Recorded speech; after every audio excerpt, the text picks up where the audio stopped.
Ephesians 2:10 says that we are God's masterpiece. In essence, his workmanship. Now, I don't know about you. When I get up in the morning and look in the mirror, I don't see a masterpiece. Maybe a Picasso. But I want to be God's masterpiece.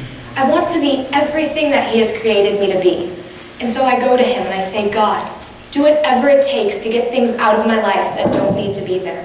Mold me into the image of your Son so that I can be your masterpiece.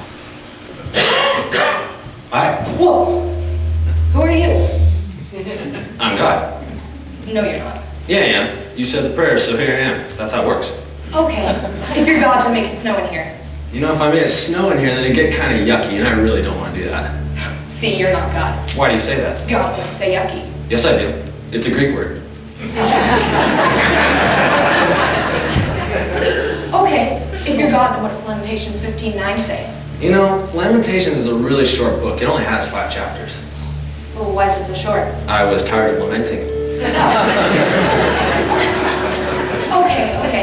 If you're God, then who's going to win the World Series this year? You know, I'm not so much into playing games. Why are you so much into playing games? You are God. Who gave it away? You answered my question with a question.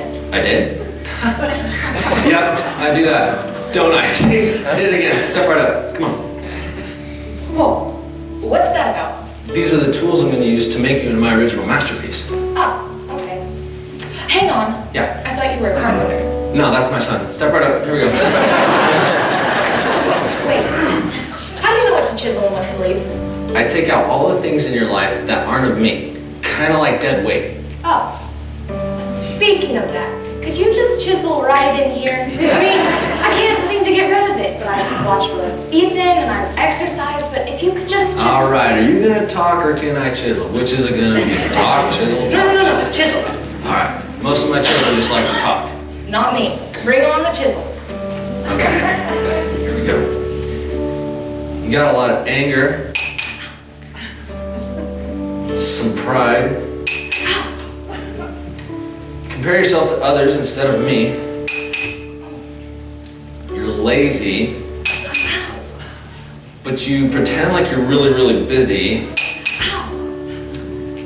You got a problem with self-esteem. Okay, hold on.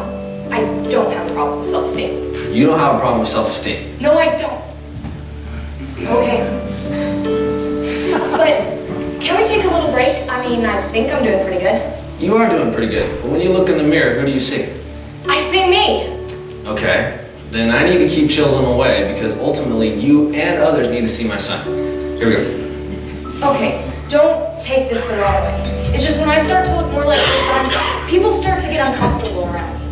I mean, even my friends at church are like, oh, you're holier than thou. Why won't you do that? So what you're saying right now is that you'd rather play God in certain areas of your life than for me to be God over your entire life. I didn't say that. That's what you meant. Yes, it is. It's hard to talk to you. You know everything I'm thinking. I'm just saying you've done good work. We'll take a little break. We'll come back to it. What you're doing right now is so common. What you're doing is called controlling. You want to control the things in your life, or can I chisel? Control? No, chisel. Here we go then. But can we chisel where I want to chisel? That's called control. Okay. Been holding on to this for a long time. You ready for this? Yeah.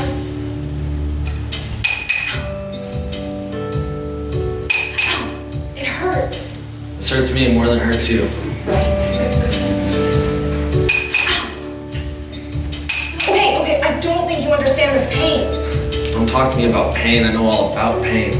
I sent my son to die on the cross for sin, for pain, but I also did it for another reason, to give you freedom. Do you know what insanity is? Insanity is doing the same thing over and over and over again and expecting different results. And there are things in your life, even going back to junior high, that you've been doing that simply do not work. But you go to these empty wells whenever you're hurting, whenever you're angry, whenever you're lonely and tired, but they do not work in your life. Okay, but I'm thinking that Your thoughts are not my thoughts. Okay, but if we went another way. Your ways are not my ways. Okay, look, I can't be good. You can't be good. I've made you good. Be good. It's just What? Nothing. You don't understand. I, God of all the universe, wouldn't understand something one of my children has to say. Try me. It's just, God, I've let you down so much. No, you were never holding me up. I hold you up with my victorious, righteous right hand, and don't you forget that. In this relationship, I hold you up. Okay, chisel away. Okay. Just be prepared for what you're going to find in there. Because I know who's inside there.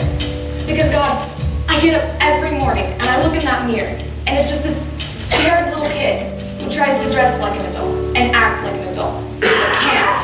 So just be prepared for what you're going to find in there. You listen to too many voices for far too long that aren't of me. You think you're junk, don't you? You really, really, really think you're junk. Listen to me. I don't make junk. What does that say about me? How can I show you that my love for you has no boundaries? I know. Reach in your back pocket. What? Reach in your back pocket. Why? Are you arguing with me? Reach in your back pocket. Yes? I was just saying, God, do that right now. You were just saying my name in vain. You know, it's just a name, a saying. It's more than a name and more than a saying. It's more than just a bad habit. I want to teach you something about my name. Reach in your back pocket.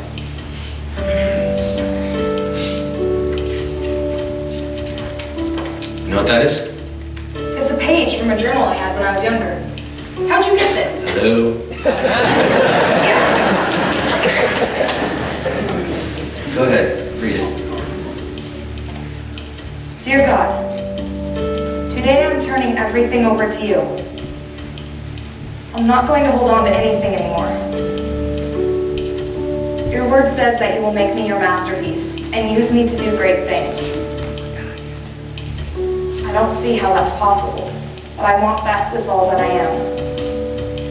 So please do whatever it takes to make me what you want.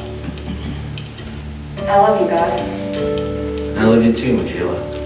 And I love you too much to leave you where you're at. So this salvation that you hold, don't let it be some sentimental gush or some head knowledge. I want you to work it out in every detail of your life. And don't compare yourself to someone else, because that's just trivial nonsense. You are my original masterpiece. You are my workmanship, and in you I find favor.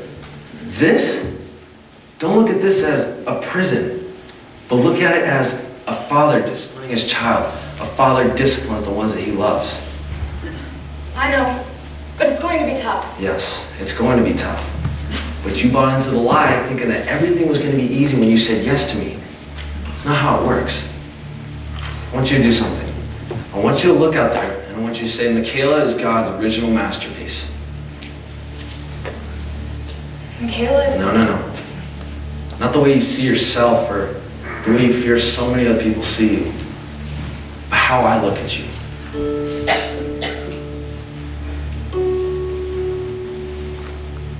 Michaela is God's original masterpiece. Yes, you are. And so are you. God doesn't make junk.